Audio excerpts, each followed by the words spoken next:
사탄의 유혹에 무너진 인생 헤롯. 우리 속담에 아는 게 병, 모르는 게 약, 이런 속담이 있습니다. 그러나 사실 세상 일을 가만히 보면 모르는 것보다 아는 게 더 편리합니다. 모바일 세상에서 어른들은 젊은이들을 따라가지를 못합니다. 젊은이들은 모바일로 사전 예약을 다 꺼내놨는데 어른들은 이 추운 날 현장에 가서 줄을 서서 기다리고 계십니다. 저는 그 젊은이와 어른의 중간에 끼어 있는 사람입니다. 어떨 때는 사전 예약을 하고 어떨 때는 가서 이제 거기 줄을 서 있기도 하고 그렇습니다. 이렇게 놓고 보면 아는 게 병, 모르는 게 약이라고 하는 속담은 그 시효가 끝난 것 같습니다. 그런데 과연 그럴까? 모바일과 스마트폰은 우리에게 편리함의 도구가 되는 것은 맞는 일입니다. 그러나 그것이 우리의 마음을 지켜주는 것은 아닙니다. 우리의 마음을 무너지게 하는 경우가 더 많습니다. 너무 많은 정보들이 우리의 마음을 갈기갈기 찢어 놓습니다. 불안, 초조감, 열등감, 특별히 이 열등감, 비교하게 되는 마음, 온갖 부정적인 생각들이 우리의 마음을 앗아갑니다. 모바일에 중독되어 있는 한 사람의 그림입니다. 제 사진은 아닙니다. 그러나 저도 저럴 때가 있구나 반성을 하게 됩니다. 저걸 보면서. 2026년도 대한민국에서 인생의 성부처는 그러므로 많이 하는 것이 아닙니다. 성부처는 우리의 마음을 잘 지키는 것입니다. 우리의 마음을. 여러분 마음 지키는 승리, 이 싸움에서 승리하시기를 축복합니다.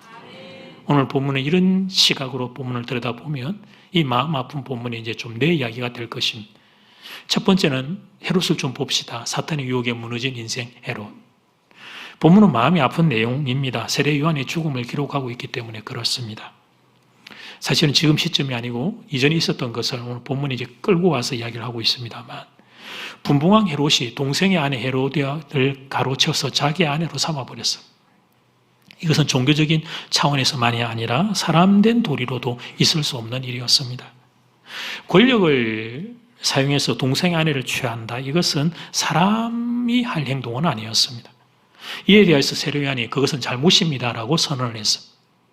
그러자 헤롯만 요한을 미워한 것이 아니라 이 여인 헤로디아도 요한을 독하게 미워했습니다. 19절 말씀, 헤로디아가 요한을 원수로 여겨 죽이고자 해서도 하지 못한 것은.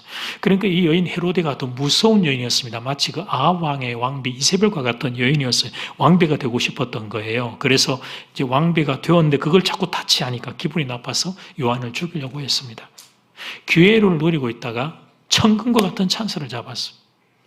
헤롯의 생일잔치를 활용하기로 한 것입니다. 헤로디아가 자기의 딸을 투입을 해서 거기 춤을 추면서 그렇게 사람들의 환심을 샀습니다. 이런 모습 그림이 그 헤로디아의 딸 살로메가 사람들과 헤롯 앞에서 지금 이제 마음을 뺏고 있는 장면이에요. 그리고 헤롯이 그 모습에 마음이 그냥 이렇게 움직여서 이제 헤로디아의 딸에게 네가 원하는 게 뭐냐 이렇게 질문을 했고 그 여인은 헤로디아는 딸의 입에다가 딱 넣어준 거예요. 그렇게 물어보면 대답을 이렇게 해라. 요한의 목을 달라고 대답을 해라. 헤롯은 이 어리석은 사람 헤롯은 그 지독한 요청에 응답을 하고 말았습니다. 세례 요한의 목을 베어버린 것이었습니다. 그런데 여러분 이 일련의 과정 가운데 헤롯에게 기회가 없었던 것은 아닙니다. 하나님이 헤롯에게 이미 감동을 주신 바가 있었습니다. 20절 말씀, 헤롯이 요한을 어렵고 거룩한 사람으로 알고 두려워하며 보호하여 또 그의 말을 들을 때에 크게 그가 이제 범민을 하면서도 그러면서도 요한의 말을 달갑게 들어 미래라. 그러니까 감동을 받았거든요. 그러면 받은 감동, 이 감동을 붙잡고 살면 될 일이었습니다. 버티고 있으면 될 일이었습니다. 그러면 한 번의 실수로 끝날 수 있었습니다. 동생의 아내 헤로데를 취한 한 번의 실수도 큰 실수지만 거기서 멈출 수 있었습니다. 세례 요한을 죽이는 정말 끔찍한 범죄로 사탄의 놀이개가 되지 않을 수 있었던 것입니다. 근데 여러분 이 사탄의 집요함을 보십시오. 집요함.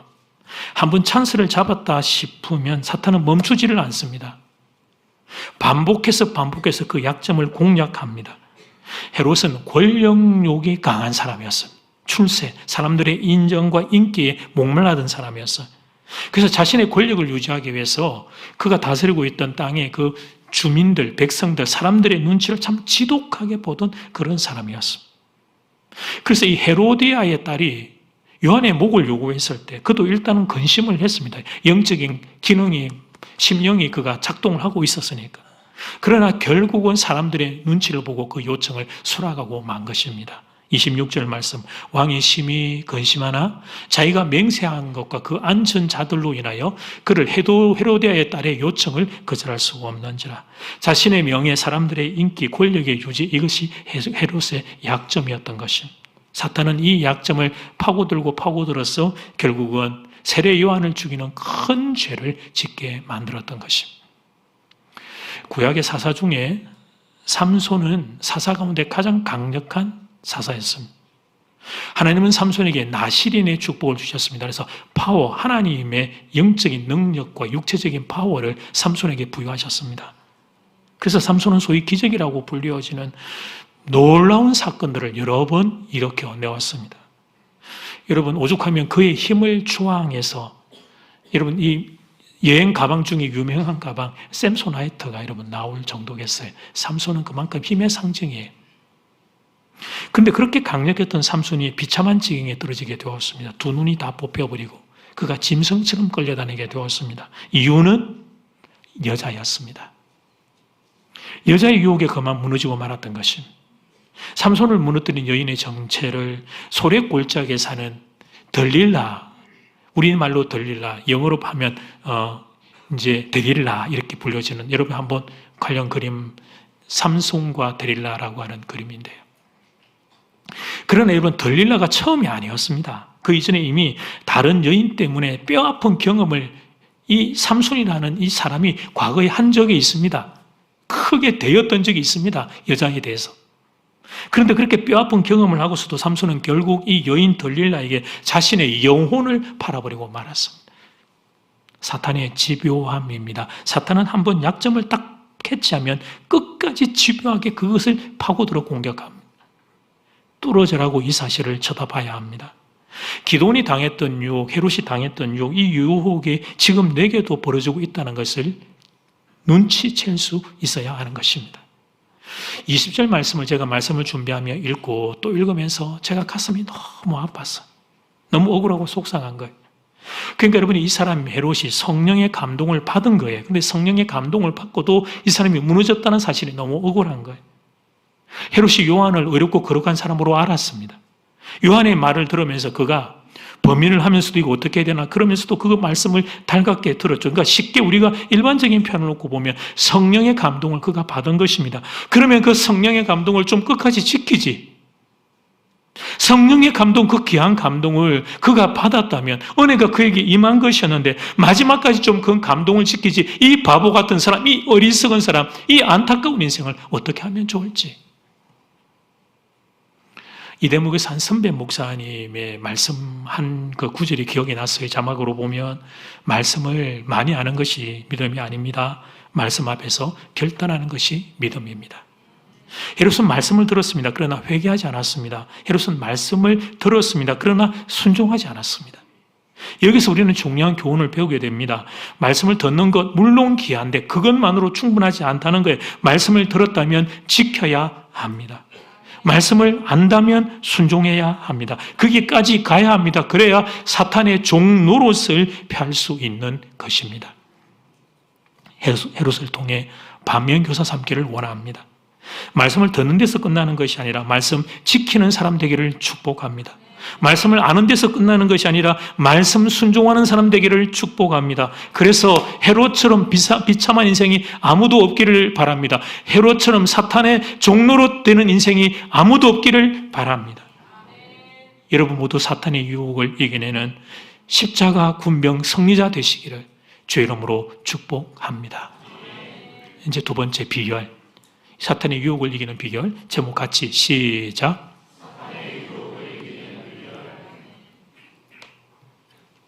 다시 한번 반복. 헤롯의 실패는 말씀을 못 들은 것은 아니었습니다. 근데 말씀을 들었는데 그 감동을 지켜내지 못한 게 그의 실패의 원인이었습니다. 그러니까 사탄의 유혹을 이기는 비결은 이 들은 말씀, 감동받은 이 말씀을 목숨 걸고 지키는 게 끝까지 지키는, 마지막까지 지키는 거예요. 이게 이제 사탄의 유혹을 이기는 비결입니다. 근데 이 영적 실험에서 많은 이들이 실패를 했습니다. 본문의 헤롯은 말할 것도 없고 사사 기드온이 실패했습니다. 그리고 그 유명한 이스라엘의 다윗 왕이 실패했습니다. 밧세바의 범죄를 우리는 다 알고 있습니다.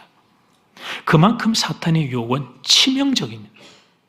사탄의 시험을 왜 성경은 유혹이라고 부르는가? 그 이유를 아십니까? 매력적이기 때문에 그런 거예요. 매력적이기 때문에. 내 마음이 훅 하고 이렇게 끌려갈 정도로 매력적이기 때문에 사탄의 시험을 유혹이라고 부르는 것입니다.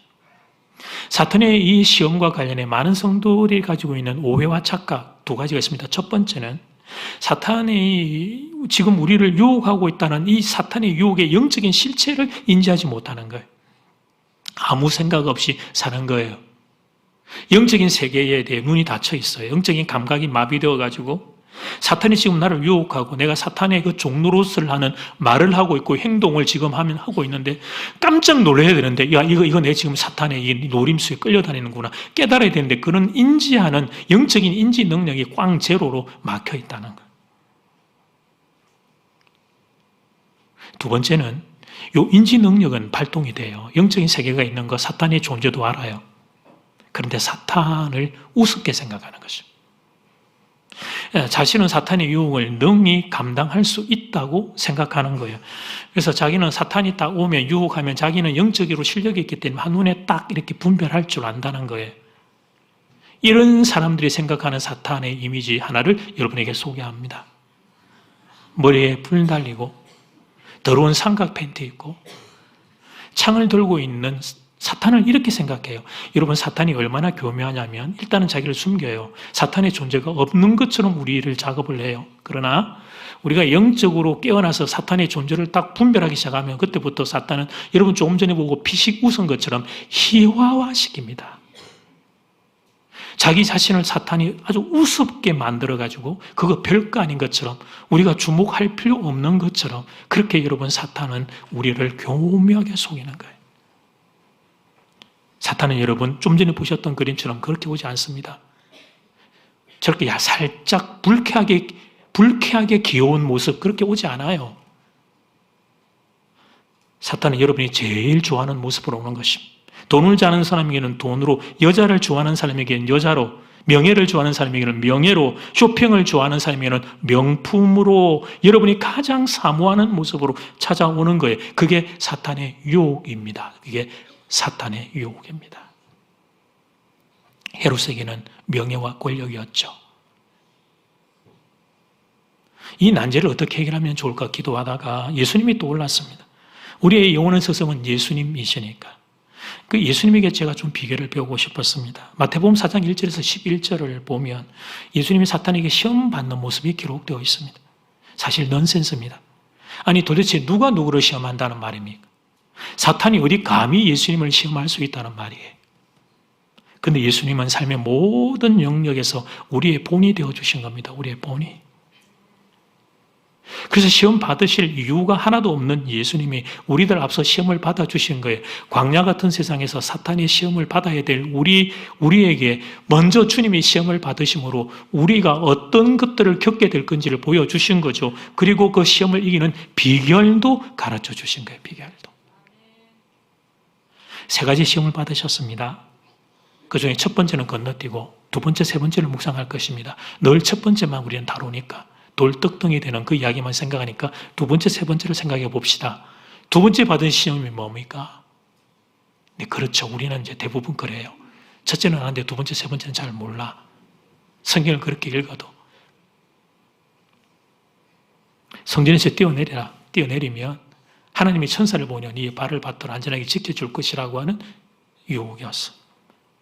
그런데 여러분 그게 왜 유혹이 됩니까? 성전에서 뛰어내릴 때 하나님이 당신의 사랑하는 사람을 보호해 주신다는 사실, 그 분명한 사실인데 그 성경의 사실이 왜 유혹이 되죠?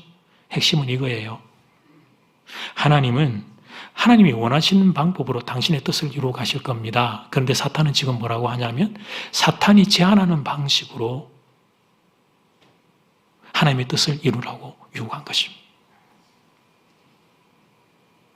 예수님은 하나님의 뜻을 따라서 그런 방식이 아니라 십자가를 통과하고 부활하는 방식으로 하나님의 사람이라는 것을 그는 증거하며 예수님은 그것을 드러내게 되실 것이었습니다. 그런데 그렇게 하지 말고 이 순간의 기적을 통해 예수 당신이 하나님의 사람이라는 걸 사람들 앞에 드러내라고 유혹했던 거예요. 하나님이 원하는 방법 말고 나 사탄이 제안하는 방법대로 해보라. 그게 그래서 유혹이 되었던 것입니다. 이것은 세 번째 질문에서 동일하게 적용이 돼요. 사탄이 예수님을 유혹해. 나한테 절하면 이 세상 모든 걸 너에게 다 주겠다. 이거 사실 예수님에게는 유혹이 될 수 없어요. 왜냐하면 어차피 다 세상이 다 예수님 것인데. 근데 왜 이게 유혹이 되냐면 예수님이 마땅히 거쳐야 될 그 과정을 생략하라는 것이었습니다.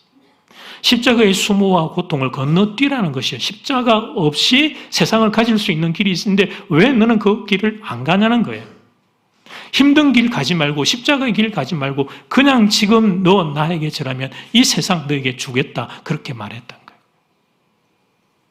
근데 예수님은 사탄의 제안을 단호히 거절하셨습니다. 그리고 하나님이 원하시는 방법으로만 이루어 갈 것이라고 선언하셨습니다. 우리가 여러분 세상을 살면서 당하는 가장 큰 유혹 중 하나가 속도입니다. 속도가 절대 가치가 되어버린 현대인들에게 빠른 길은 엄청난 장점으로 여겨집니다. 그래서 많은 사람들이 쉽고 빠른 길을 선택합니다. 다 나쁜 건 아니에요. 저도 그래요. 여러분 내비게이션 쳐서 갈 때 최소 시간 설정해서 찾아가니까. 그러나 법을 어기면서 빠른 길을 찾겠다는 것은 하나님이 싫어하시는 일이라는 것입니다. 예를 들어 봅시다. 학생들은 누구나 시험에서 좋은 성적 얻기를 원합니다. 그러나 좋은 성적 얻기를 위해서 해야 할 것이 있고 해서 안 되는 일이 있는 것입니다. 아무리 그 좋은 성적이 내게 마음에 애가 닿는다고 할지라도 컨닝을 하는 것은 하나님이 싫어하시는 일입니다. 쉽고 빠르게 갈 수 있을지는 모르나 그것은 하나님이 싫어하시는 일입니다. 일반적인 이야기 말고 좀 실제적인 사례 한 가지를 이야기하면 좋겠다 싶어요. 그래서 여러분 앞에 제 고백을 잠깐 할까 합니다. 초, 중, 고 대학원을 제가 이제 역사 경작 잠깐, 그 다음에 총신신학대학원, 또 서울에서 이제 제가 웨스트민스터 신학대원의 성경 신학을 위해서 그렇게 이제 또 석사과정 이렇게 대학원을 공부를 좀 이렇게 길게 했는데 그 통틀어서 제가 그렇게 공부를 했던 과정을 통해서 컨닝을 한 적이 제가 있을까요? 없을까요?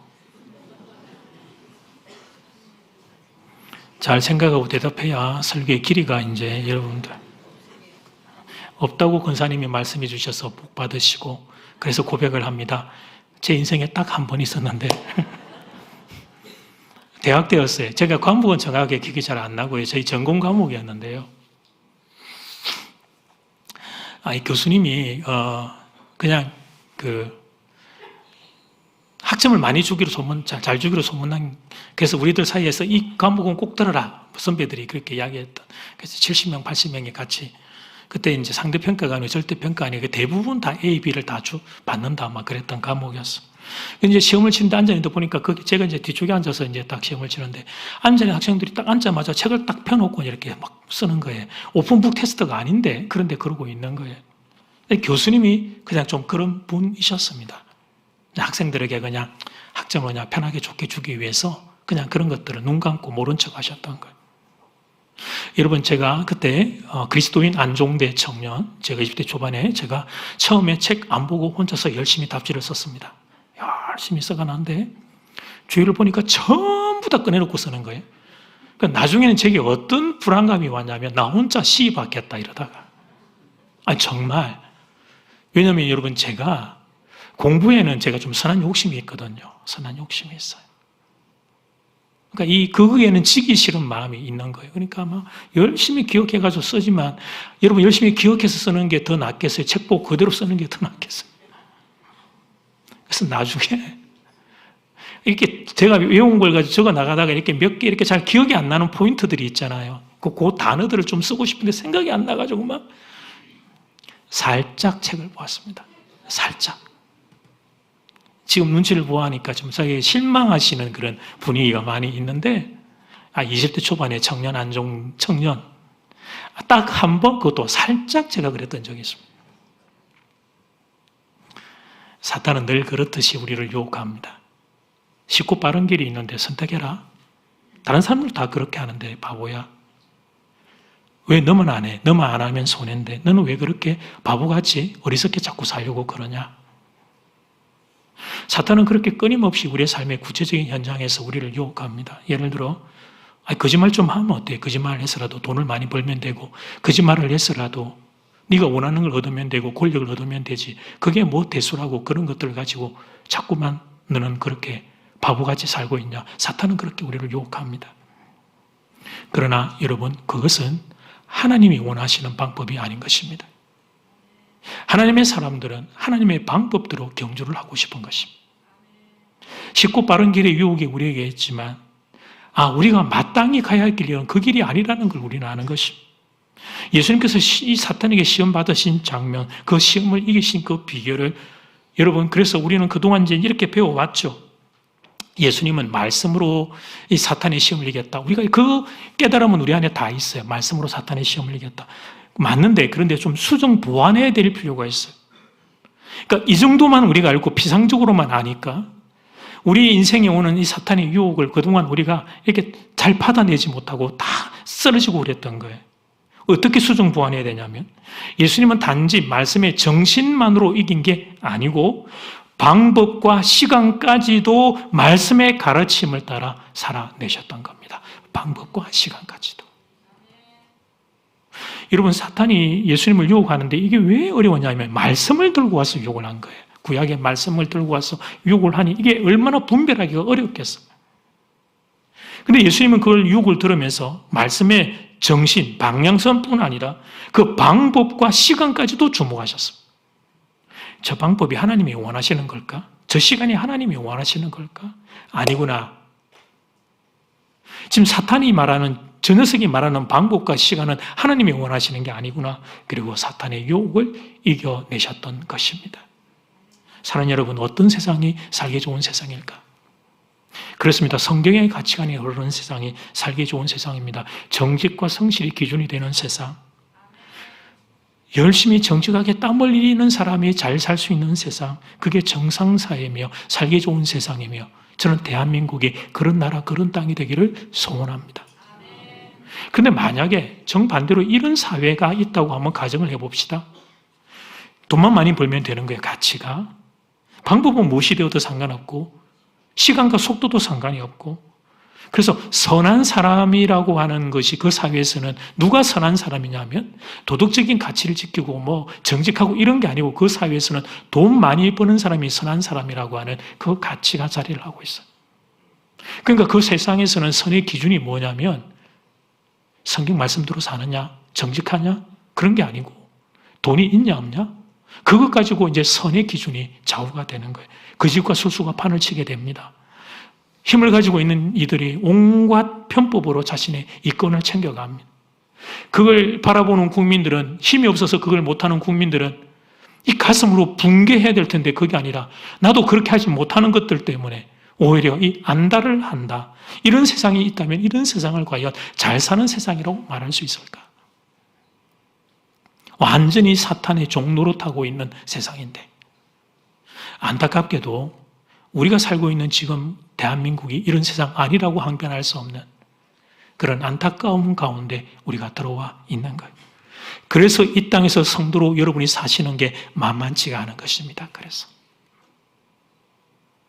사랑하는 교회 여러분, 우리가 예수님을 딱 만나고 예수 그리스도를 나의 구주로 알고 그러면 우리 안에서의 꿈들이 생기기 시작을 하는데, 성도의 꿈은 편하게 사는 게 아닙니다. 성도의 꿈은 자막을 보십시오. 성도의 꿈은 바르게 사는 것입니다. 같이 시작. 성도의 꿈은 바르게 사는 것. 그런 변화가 우리 안에서 일어나게 되죠. 이런 고민과 갈등들이 일어나게 돼요. 그런데 왜 우리가 힘듭니까? 세상은, 내가 사는 세상은 바르게 사는 것에는 관심이 없는 것입니다. 그래서 편하게 사는 것, 그것만 추구하는 거예요. 편하게 사는 게 나쁘다는 것이 아니고 어떤 방법, 나쁜 방법을 이용해서라도 편하게 사는 것, 그것의 가치를 향하여 몰려가고 있는데, 우리는 바르게 사는 것이 더 중요한 줄 알기에 그 사이에서 성도들은 어려움을 겪게 되는 거예요. 이 세상에서 성도로 사는 게 좁은 길이 되어야 되는 이유가 여기에 있는 것입니다. 외국에 이민을 가는 분들이 계십니다. 한국인이 가장 많이 이민 가는 나라를 좀 찾아보니까 숫자상으로 보면 미국, 캐나다, 호주 이렇게 나와요. 살기 좋은 나라를 찾아서 당연히 살기 좋은 나라를 찾아서 당연히 이민을 가겠죠. 특별히 자녀들을 데리고 가면 더 말할 것도 없습니다. 자녀들을 데리고 교육하러 가면 살기 좋은 나라로 당연히 우리가 아들, 딸, 손주들 데리고 갈 테니까. 그런데 정작 이민을 가서 보면 그곳에서 그 땅의 시민으로 산다는 게 만만치가 않습니다. 시간이 흐르면 자연스럽게 이제 영주권이 나오고 시민권도 나오고 그러면서 직장과 일터도 생기게 돼요. 그러나 그곳에서는 이방인일 수밖에 없습니다.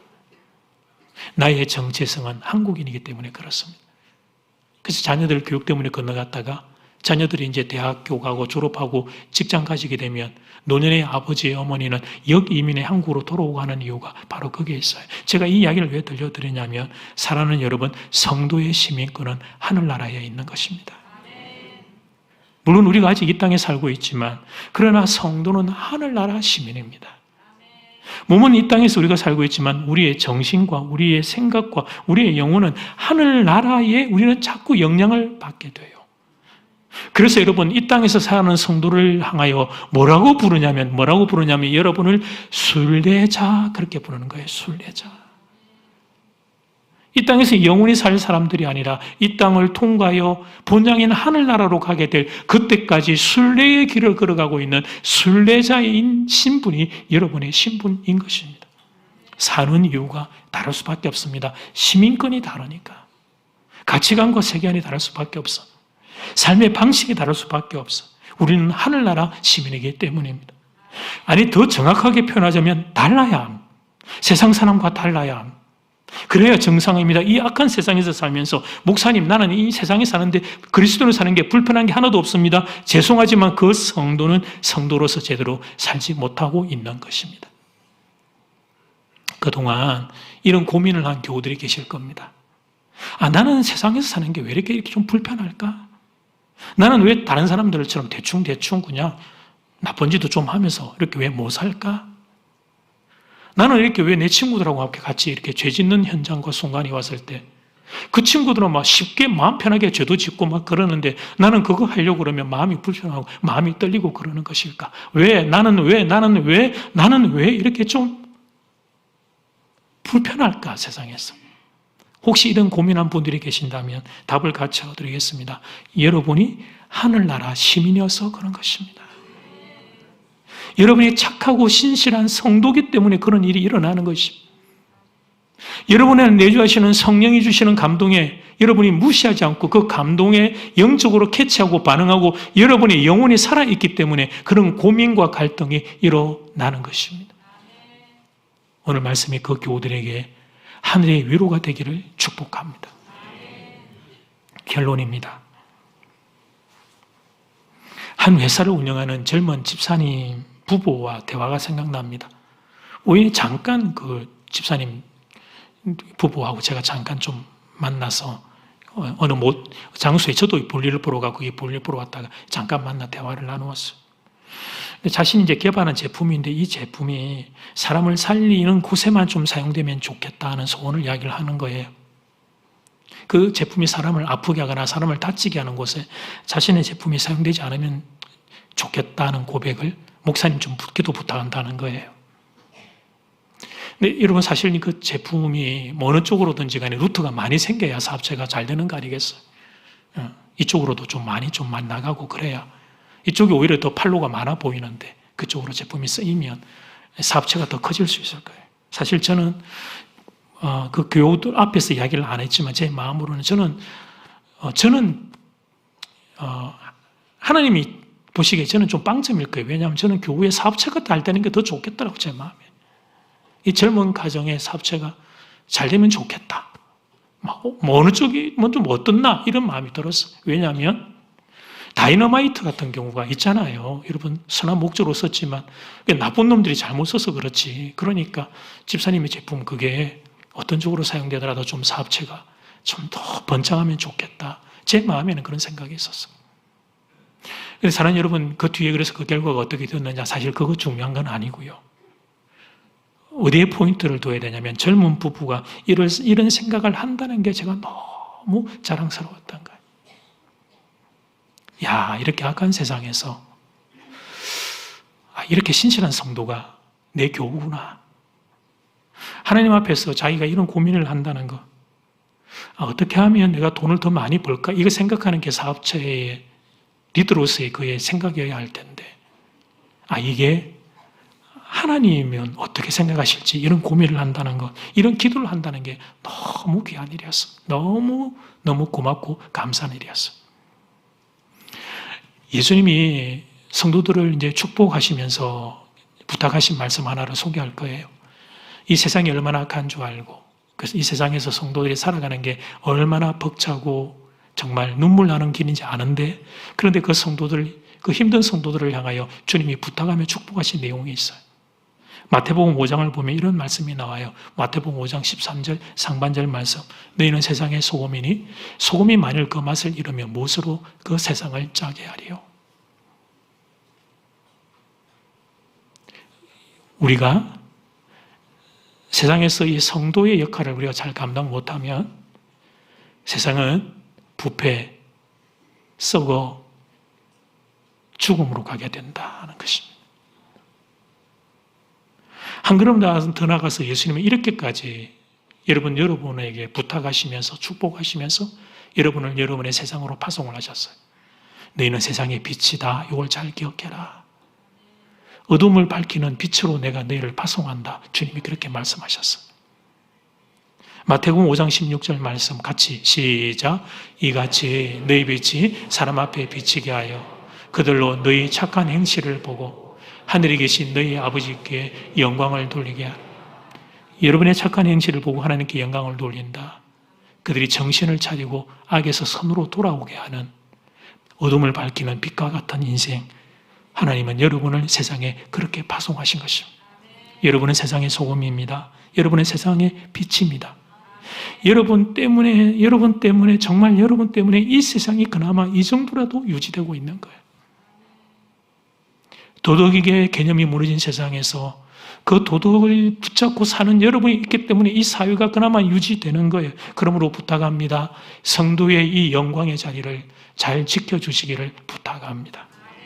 사탄의 유혹에 지지 말고 얼마나 교묘하게 여러분을 무너뜨리기 위해서 종로로 삼겠다고 달려오는 사탄의 유혹에 지지 말고 하늘나라 시민으로 살아주시기를 축복합니다. 사랑하는 여러분, 여러분이 이 세상의 마지막 보루입니다. 여러분이 이 세상을 지키고 있는 것입니다. 여러분이 이 땅의 소금과 빛으로 이 땅을 지키기에 이 땅이 그나마 숨을 쉬고 있는 것입니다. 이 귀한 자리를 잘 지켜주시기를 주의 이름으로 축복합니다. 찬양 드리겠습니다.